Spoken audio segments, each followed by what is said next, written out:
Jean-Louis Valentin, toute la presse internationale, la presse nationale aussi, considère que le seul responsable de la crise politique, non seulement intérieure française, mais aussi internationale, c'est le président de la République, Emmanuel Macron. Il y a finalement que le Sénat, qui paraît assez tranquille, une Assemblée nationale, elle, qui écume. Est-ce que je me trompe? Non, pas du tout. Ce qui est sûr, c'est que la dissolution a produit une onde de choc dont on n'a pas encore vu tous les effets, et que cette dissolution, elle est de la responsabilité du président de la République, d'abord constitutionnellement, d'une part, et politiquement ensuite, puisque rien ne l'obligeait à dissoudre, dans un contexte où il savait que la fragmentation du paysage politique amènerait à une assemblée sans majorité. Et donc, il est clair aujourd'hui que le président apparaît d'autant plus comme le responsable que la stabilité qu'il a recherchée avec la nomination de Michel Barnier et la constitution d'un bloc entre LR et les forces qui le soutenaient, c'est-à-dire Ensemble pour la République, cette stabilité a fait long feu avec la motion de censure. Et donc il y a aujourd'hui une forme de retour à la situation de début juillet, c'est-à-dire la situation post-dissolution, qui évidemment met le président en première ligne par rapport aux conséquences même de ses choix. La démission de Michel Barnier suite à la dissolution a paradoxalement redonné au président des marges de manœuvre, puisqu'elle l'a remis au centre du jeu et qu'elle l'a mis en situation de devoir nommer un nouveau Premier ministre et reprendre une position d'arbitre.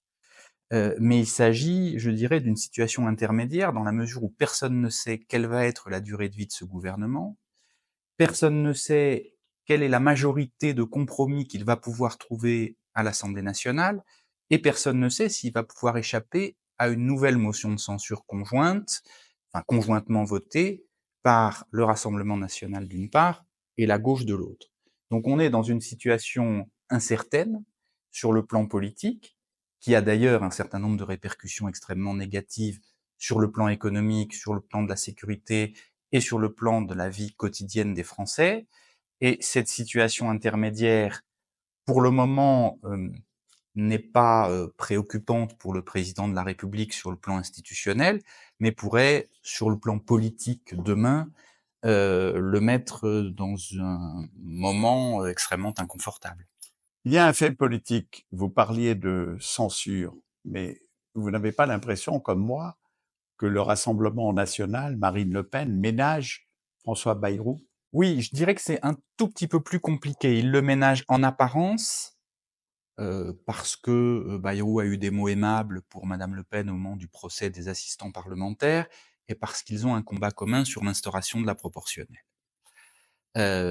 Mais au-delà de ça, que vont peser ces relations cordiales par rapport à la stratégie du Rassemblement national qui semble être de jouer l'accélération du calendrier politique? Quand vous voyez l'interview dans Le Parisien où Marine Le Pen se dit prête en cas de présidentielle anticipée, quand vous voyez la motion de censure qui a été votée contre toute attente par ses députés il y a un mois, vous vous dites que la proximité du verdict du procès des assistants parlementaires, qui est le 31 mars, conduit Marine Le Pen à essayer d'accélérer le calendrier de la présidentielle.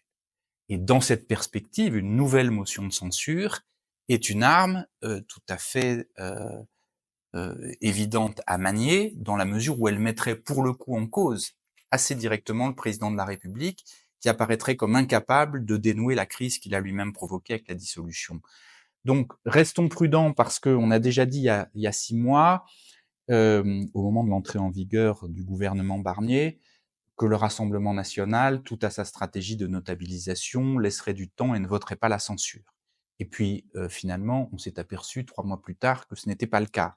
Donc, aujourd'hui, pour des raisons tactiques, Marine Le Pen ménage François Bayrou, mais ça ne vaut pas, à mon avis, un blanc-seing pour les mois qui viennent. Et il y a aussi, semble-t-il, un changement de stratégie du RN, qui est imputable effectivement à cette affaire des assistants parlementaires, mais aussi à la tension qui existe au sein du Rassemblement national entre ceux qui veulent se notabiliser et ceux qui veulent rester dans une logique protestataire, et ceux qui veulent rester dans une logique protestataire vis-à-vis du système ont tout intérêt à agiter une nouvelle fois le spectre de la motion de censure. Donc, il me semble qu'aujourd'hui, on ne peut pas parier sur la stabilité du gouvernement Bayrou uniquement à la faveur des quelques paroles conciliantes, disons-le comme cela, que Marine Le Pen a proférées à son égard. Jean-Louis Valentin, une dernière question. Est-ce que le Premier ministre a commis une erreur en allant présider le conseil municipal de Pau, dont il est le maire, plutôt que d'aller à Mayotte? Oui, je pense qu'il a commis non seulement une faute de communication, mais surtout une faute politique. D'ailleurs, une double faute. Aller à Pau, d'une part, et surtout remettre sur le tapis la question du cumul des mandats. Alors la question, c'est pourquoi est-ce qu'il a fait ça? Parce que c'est un homme politique expérimenté, qui est supposé s'être préparé longtemps pour Matignon, et donc on n'a pas compris pourquoi il avait fait cette erreur de communication manifeste aussi rapidement. Moi, je pense que Bayrou a voulu montrer qu'il était un homme qui était proche des territoires, ancré dans la vie locale, et qu'il s'inscrivait en cela en rupture avec le macronisme, et il a voulu jouer la carte de la proximité. Sauf que je pense qu'il s'est complètement trompé dans la perception que l'opinion a eue de cette volonté, parce qu'il est apparu comme déconnecté des urgences. Or, les urgences, c'est Mayotte, le budget et la formation d'un gouvernement. C'est ça qu'attendent les Français de lui. Et deuxièmement, deuxième déconnexion, il a mis sur le tapis des sujets qui intéressent les élus, qui intéressent les initiés, mais qui n'intéressent pas les Français, qui sont des sujets institutionnels, qui ont peut-être leur place dans une réflexion pré-présidentielle, mais qui ne sont pas du tout aujourd'hui à l'ordre du jour.